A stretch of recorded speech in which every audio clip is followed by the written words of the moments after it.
2 Corinthians 9:7.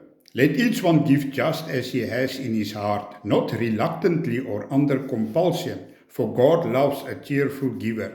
Tithing is mentioned in the Old Testament under the law of Moses.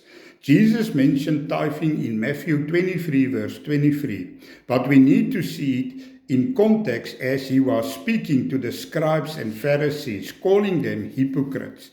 The New Testament doesn't command tithing, but it refers to the practice and principle of giving.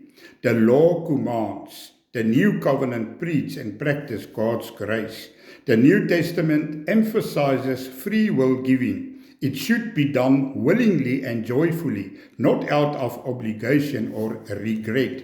C.S. Lewis and Catherine Kuhlman called tithing a sin under the obligation of the law of Moses.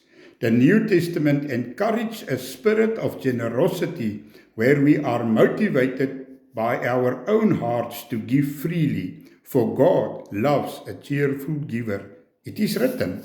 Yes, amen.